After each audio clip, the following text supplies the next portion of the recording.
Well, welcome back to the series, How You Can Sell $250 Million in Real Estate. And I'm Derek Tye.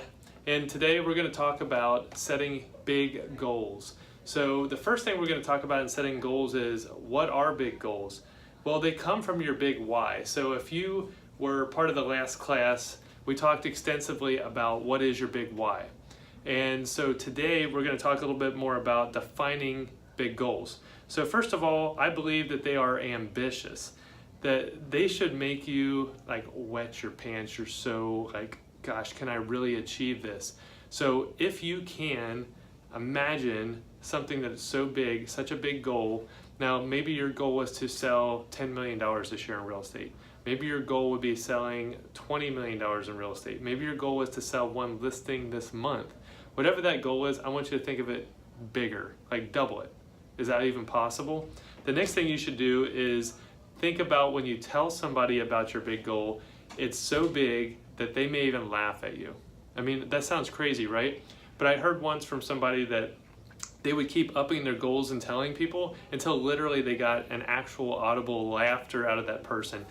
When they got laughter out of them, they said, that's my goal, that's what I want to do. The next thing you want to do is have a big goal in every area of your life. So first of all, spiritual goal. Do you want to have a relationship with God? Do you want to be someone that considers themselves in touch with the universe? Whatever that is, have a big goal in that area. How are you going to strive forward every day to reach that goal? The next one is family goal. How much time do you want to spend with your family? How big do you want your family to be? Those are family goals, and you can actually apply those to your life, and those things change over time.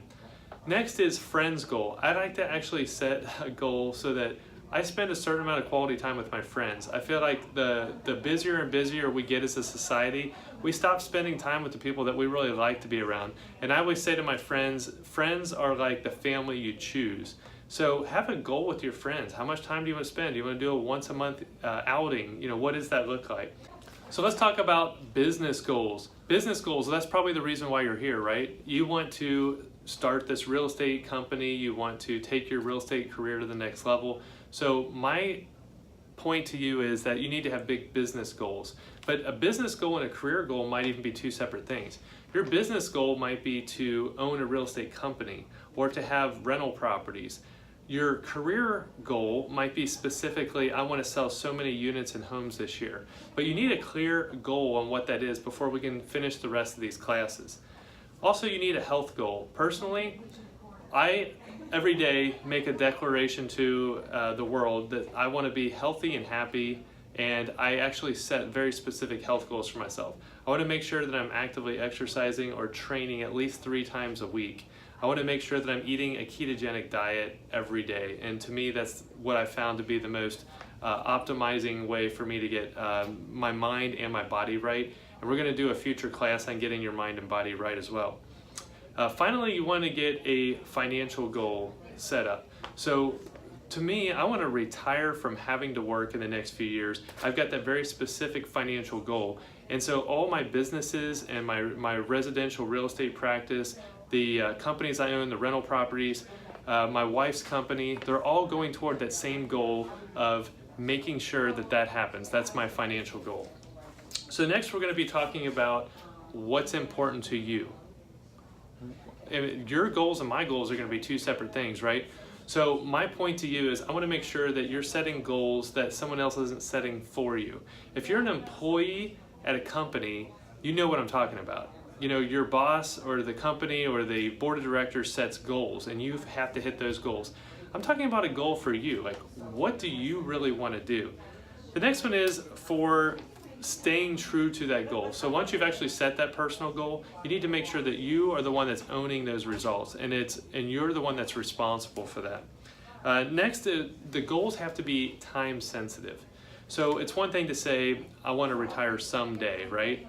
Well, why not now? Like, why not 5 years from now? So for me, I've set that goal of 3 years. I want to have enough income coming in off of all my businesses that it will take care of all my personal finances. So to me, that's considered retirement. Your definition of retirement can be something else. Now, am I going to stop working? Heck no. I love to work. I love to create things. I love to manage companies. I love to create new ideas. I love to own rental properties. So I'm not going to stop. Just because I'm officially maybe retired from one thing, having to earn money every month to pay for bills, that doesn't mean that I stop working. Personally, my goal is to live to 120 years old. I want to die in my sleep at 120, and I want to have started like 50 businesses. You know, whatever. It's going to be fun, but have a very time-specific goal in mind. The next one is you need to make sure that these are on your timetable. So you may say, hey, Derek, this year I don't have time to start the real estate business. Someday I'll start it. I want to challenge you. Can you do this year? Is this something that you can actually start? I mean, I believe you can. I believe that you can start small. I started part-time in real estate. In 2004, I had a full-time job. I actually loved the people I worked with. They were great managers, great people. And I helped my wife kind of get the real estate business started on the side as a side hustle. Within 6 months, I was earning more money than I was at my corporate job. And I thought, man, I get a lot more freedom, flexibility, time, business building, and I can work on the hours I want. So therefore, I made a career change and went to full-time real estate. So why should you set big goals? Number one, inspiration.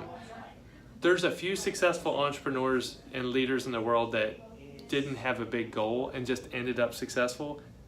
And out of the other billion of them that actually were successful, I'd say they had big goals. So my point is, if you set big goals, then you can inspire others around you, and then they can help you achieve those big goals. Now, accountability. Accountability is huge. If you don't have an accountability partner in your office, your team, at home, I would recommend it not being your spouse, though, because spouses, unfortunately, don't make the best accountability partners when it comes to business, because you want to let each other off the hook a lot, and I would personally recommend against that. Now, focus is huge. Let's talk about focus. Right now, I'm focusing on you. You and I are having this conversation. I'm hoping that you don't have your cell phone out, or if you do, you're watching this on it. Focus is huge. And you know, we're in a really busy real estate office. You can probably hear it in the background. I didn't mute that on purpose. I want you guys to hear. If I turn this camera now, there's people coming and going, having meetings. This is a busy real estate office. How are you going to retain focus when that happens? Well, guess what? I have notes. Yes, I have notes. And I have the time dedicated to you right now. So you have to focus on the goals at hand, and you have to make sure that every day you're actually focusing on those goals. The next thing is talent. Are you building a talent pool around you? What do I mean by that? Well, all the organizations that I started and I founded, I've been part of, you had to start by building talent before you need the talent. So some people basically say, you know, Derek, I'll find the right person when the time comes. The problem is the time comes and you don't have the right people, and therefore your growth gets stalled. I can tell you right now that before you start making the big money, before you start hitting those big goals, you need to have people in place in your life right now that down the road, you can say, now we're ready. But you have to start building relationships. So that means taking people out to lunch, going out for breakfast, having coffee, tea, doing masterminding sessions, brainstorming sessions. Maybe your style is over a glass of wine or a beer. It doesn't matter to me. Start building those relationships now, for when you are ready to start building this real estate thing, you've got people in place in your life. You might need a transaction coordinator. You might need a listing manager, buyer's agent. You might need a sign runner. You're going to find people in your life that want to be part of your group because A, you know what your big why is, because that was the first class, right? You're already there. Number two, you have defined your goals, which we're doing now, and then next you're going to start implementing those things. So it's only natural that people are going to want to follow you and be part of your organization and partner with you. So let's talk about measured success. This is why you need a big goal. You want to measure your success. So if you're not measuring things, you're not going to get anywhere.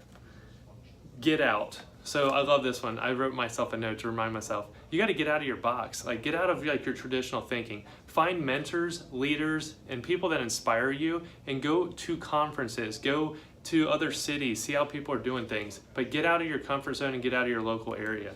Next thing you need to do is chunk down your goals. So you need to have a someday goal. Like, someday I would like to retire. Then you got to say, okay, I'm going to chunk that down into 5 years. Okay, how do I do that if I was going to accomplish it in 5 years? Then you're going to say, okay, if I'm going to accomplish this goal of all my income equaling my personal expenses every month. What does that mean? Well, guess what? I have to then chunk that down again into a 1-year goal. Okay, what do I need to do in this year to be on track for the next 5 years? And Gary Keller talks about this in this book called The One Thing. If you haven't read it, I'd highly recommend that. The next thing you need to do is chunk it down from 1 year to quarterly to monthly to weekly to daily to hourly. Am I on track this hour to achieve my goals for this day, to achieve my goal for this week, to achieve my goal for this month, to this quarter, this year? It's pretty simple, but a lot of people just don't do it. And I want you to own it. Make sure that you personally are the one that's responsible. Get that accountability partner, and then be patient for the process. You don't have to do everything overnight. All right, so now I'm gonna give you an example of big goals, okay? So here's my example of one of mine. My real estate business goal is to build the Tye Group to sell $50 million per year without me in production, so that I can lead, teach, and train other people outside of my own market center. So what I mean by that is, if I can achieve that goal, that allows me to go out and do other things. What's yours? I mean, just think about it. Write it down right now. Now, what are some next steps that will help you to achieve your big goals and set big goals? Number one, I want you to review your big why and your mission statement you came up with already in the previous classes. I want you to pull goals out of that big why. And then I want you to answer a question. So just go ahead and get down a pen and paper and write these down. First question is, what is my goal with my spiritual life? Go ahead and write that down. Pause this if you need to. The next one is, what is the goal I have with my family? The next one, what is my goal with my friends? I want you to think about that. Next, what is my goal with my own health? Do I want to take control of my health? What am I going to do about it? The next one is, what is my goal with my personal finances? Where do I want to be someday? Where do I want to be in 5 years? Where do I want to be in a year? And am I on track? So once you've come up with these 5 goal areas, I want you to come up with specific strategies to actually implement those. So it's one thing to say, I want to lose 50 pounds in a year. Awesome. So what is my strategy every day to get me toward that goal? So it might be, I want to eat a ketogenic diet. I want to exercise 3 days a week. I want to meditate. I want to get in an infrared sauna. I want to find a person to run with or walk with every day. I want to pick up a new hobby. I want to start playing volleyball, whatever it is. Come up with something. That's a strategy on your goal. Last, I want to leave you with this. The real estate business, sorry to tell you this, it's a hard business. I mean, it's dog eat dog. There's like 1.3 million real estate agents out there. So why would I spend so much time talking about all this stuff, and we haven't even talked about how to list a home or how to buy a home yet? I need you to get your mindset right, and we're going to talk about that in a future episode here. But you've got to think about these things ahead of time, or else you're never going to get down to the nitty-gritty of actually, building a real estate empire. So remember, real estate's hard. Find people around you that can help you, support you, lead you, teach you, mentor you, both in your local market and then outside. Go to some sales conferences, set those big goals, set the strategies, and finally, stay tuned for our next class, because I'm just going to keep dumping all this great real estate information on you, and I hope that you find it helpful. If you need to watch this again, write those goals down, and if you want an accountability partner in your office, if you just let one person know, hey, I'm watching these videos, this guy in Cincinnati, Ohio, he's doing this thing, share that with each other. Watch the videos and then share your results and stay accountable to each other. Well, again, my name's Derek Tye. You can go to my website, derektye.com, to learn more about me and my team, and we'd be happy to interact with you on social media as well, facebook.com/Cincinnati, Ohio. Look forward to the next episode. Talk to you soon.